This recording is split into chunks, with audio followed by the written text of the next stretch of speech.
Welcome to Redbeard Radio. I'm Brian Keith. Today we're talking with Rob Walch of Libsyn about ad stitching. That is the technology that was previously available only to the really big names, where you can take ads for whatever and insert them into your podcast at the beginning, at the end, in the middle, and you can do all kinds of very fancy things with them. I just started doing ad stitching with Redbeard Radio as I'm recording this episode, which is why you're probably going to hear a note at the start of the episode to go take the survey at redbeardsurvey.com. But if I decide to change that up to go do something other than ask about, hey, how'd you find this podcast? What do you like? What do you want to see more of?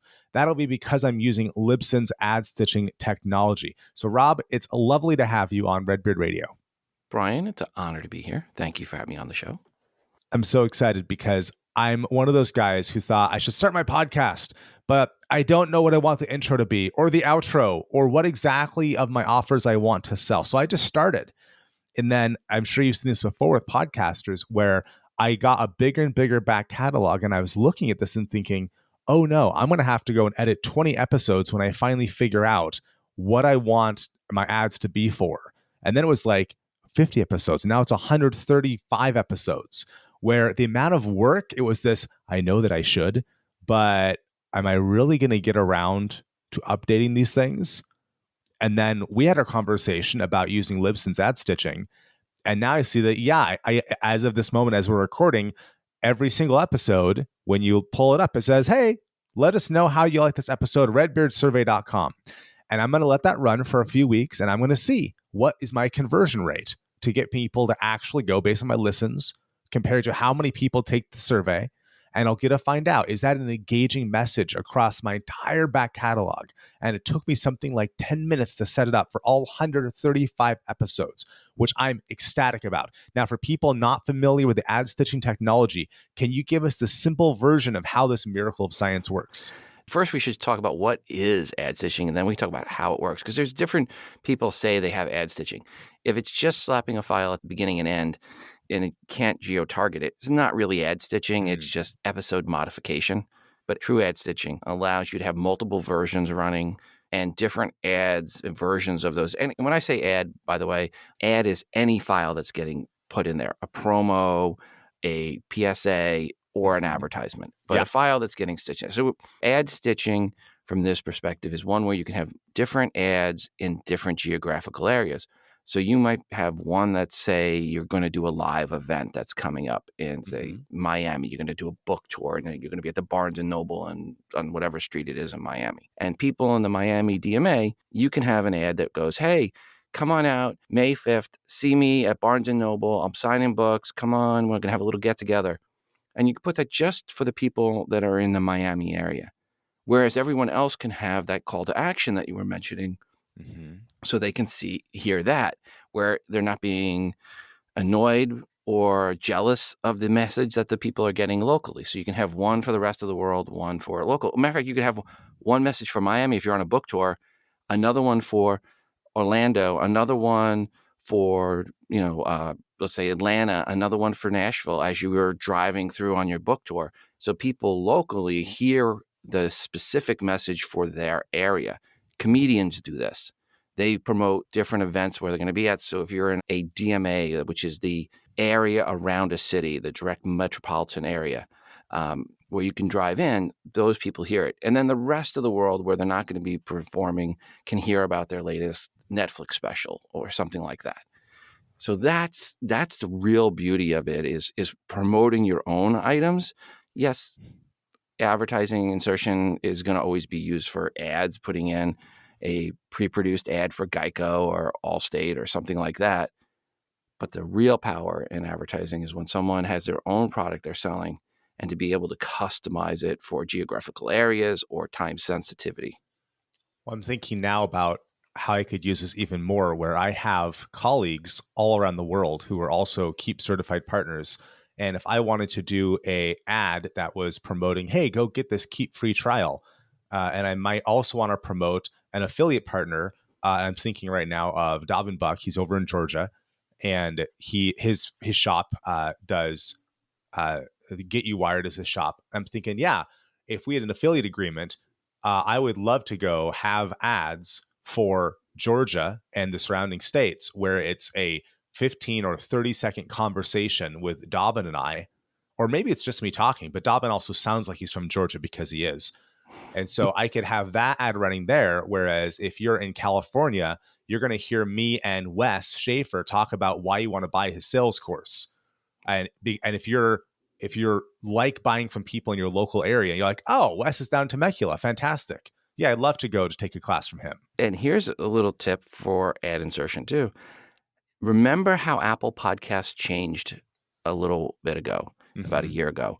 They changed it so that the new call to action when you're searching for a podcast, when you first come to that podcast, is it's play latest episode.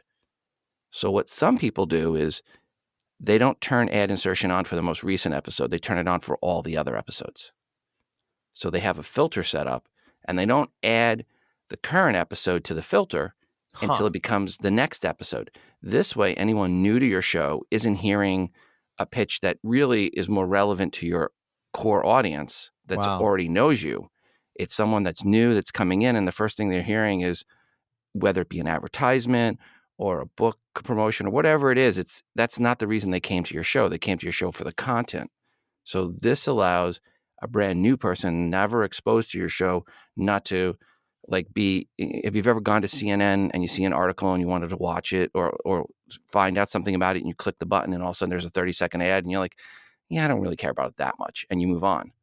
Similar things is happening in podcasting. So if you're doing ad insertion, you may want to look at just filtering or not adding the most recent episode to the filter until it becomes the second episode in your feed.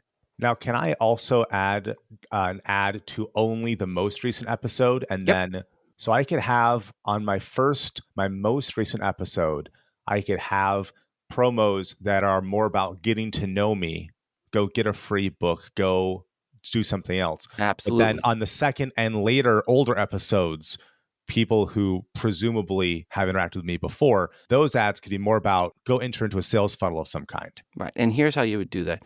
You set up the campaign for the one where it's to get to know you at, say, this is a little in the weeds, but you set it at leave it at the mid 50% weight. So, priority. Mm-hmm. So you set it at a priority score of 50, and the one that works off the filter, you set at a priority rate higher, say 75 or 80. And then that one will run all the time first. And then because the other episode's not in the filter, it will get the other campaign. So you only have to set it up one time that way. So that's something you could do. So these are easy things to do with the tools. I know we're getting really in the weeds, but I'm just amazed because I realize I just started playing with this tech a little bit ago. I put up a book promo and it didn't perform well after I had it up for a couple of weeks. And I saw, okay, I have all these folks have at least heard the offer in theory, but I'm not seeing the conversions come through. Great. So I just switched it up. I recorded a new little snippet that's saying, hey, go over here, redbeardsurvey.com, which I already had that set up. And now we'll go see, because I can set up how long I want something to run for. And so I'm going to go let it run for up to, 2 weeks or a month or whatever it was. And then what I also love here is that I ended up putting all of my podcasts into the Redbeard network. So I have my wife's podcast and my mom's podcast up there as well. So I'm learning about what ads are going to perform best on my podcast, but I'm going to have each of them record their own ads, and I'll be able to manage those ads going to their podcast as well, including their entire back catalog. So for an amount of money each month, where if I make a single sale, I cover the entire cost of the upgrade in Libsyn. The cost is almost zero if I make a single sale. But now I can go and fulfill the entire back catalog with an ad on both of those other podcasts that I manage as well, which blows my mind. Because if each of them also makes a sale, the ROI is insane. And that's a good thing. I love it. I love it. Now, here's something the folks that are listening on ad insertion, they may be going, well, I don't have a product to sell.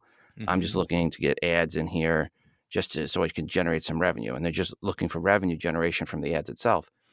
You can do a two-way revenue generation. What is, you have ads that are inserted into your show, and then you work with us for Glow.fm and you make a premium version of your show ad-free. And we create a second feed for you that we turn the ads off for. So all you have to do is upload the file. If you have mid-roll slots, pick your mid-roll slots, and that's it. You get one version that the free folks, people that aren't willing to pay anything, get ads. And then you say in there, hey, if you want a free version of this show, just go to, we have the glow.fm page. You go to there and sign up and you'll get an ad-free version. So this way you don't have to do any work. And the beauty of this is anyone that was going to complain that especially for someone that may have had a show going for a couple of years and never did ads, now all of a sudden you're adding ads. Anyone that was going to complain, they're not going to complain because you just gave them an offer to do something where there is no ads. So they're not going to complain because they're going to feel embarrassed by not paying. And many of them will pay just to say thank you. What's the most common price point for subscribing to a premium show? It really depends on the type of content. So if you have, let's call it what I call general public content, that is the most generic content. That would be history, true crime, comedy. Right? This is not specialized content. It's purely really entertainment type content, not taking away from any of those categories. I love history podcasts. It's all I listen to. But it's really for the masses. Yeah. Then you're looking at anywhere from $1.99 a month to $4.99 a month. And you're really not going to go above that point because then you start competing with, Apple Plus and stuff like that. Okay. However, if you have a niche topic like real estate investing, we have people charging $49.99 a month. Huh. It tells you how much they're getting from their advertisers and their affiliates, that's what they're willing to forego that cost from or that price from. Yeah. So it really comes down to what is your content. The more niche, the higher the price. Fascinating. Now, of course, I should say the more niche, assuming that niche is something that your listeners can benefit and make money from.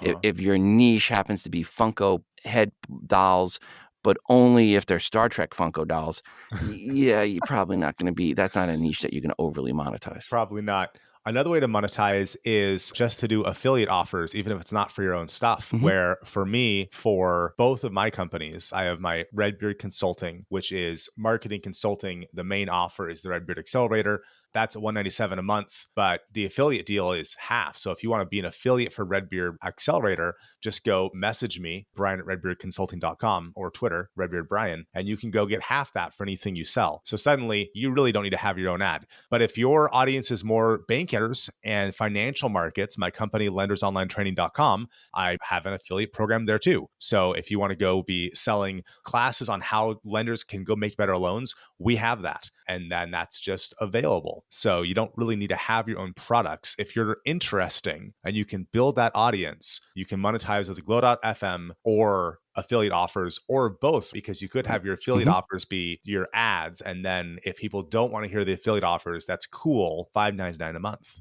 Yep, exactly. And the more, as you add in these ads, the more likely you are to get people to go over and sign up for the premium ad-free version.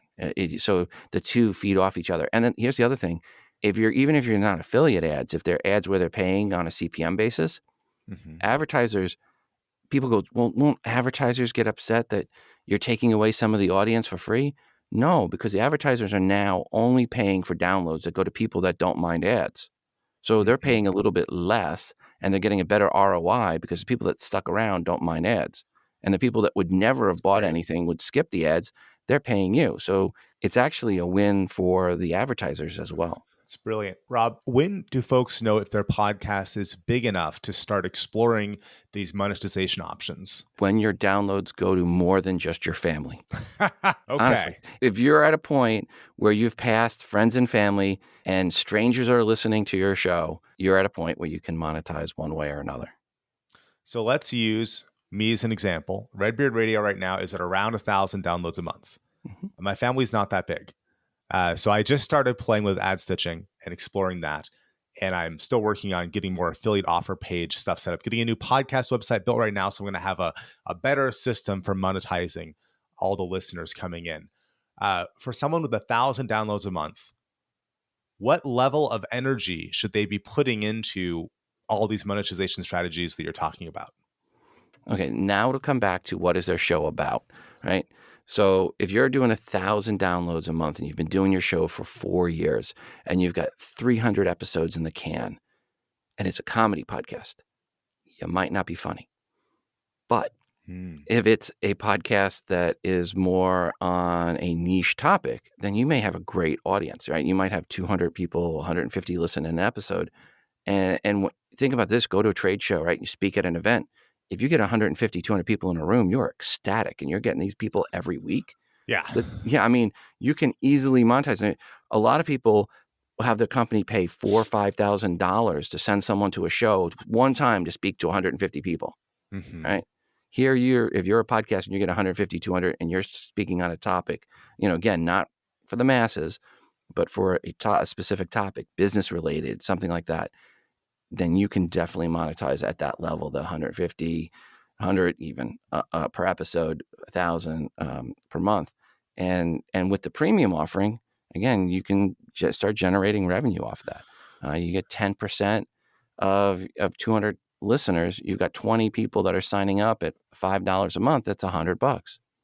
Which more than covers the cost Mm-hmm. of all the various tools. Rob, for somebody who's heard all these options and they think I need to go talk to a master to go find out what is right for me, how can someone get in contact with you?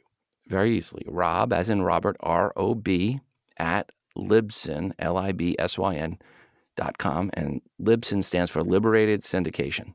So that's where the name comes from. But Rob at Libsyn.com, just email me directly.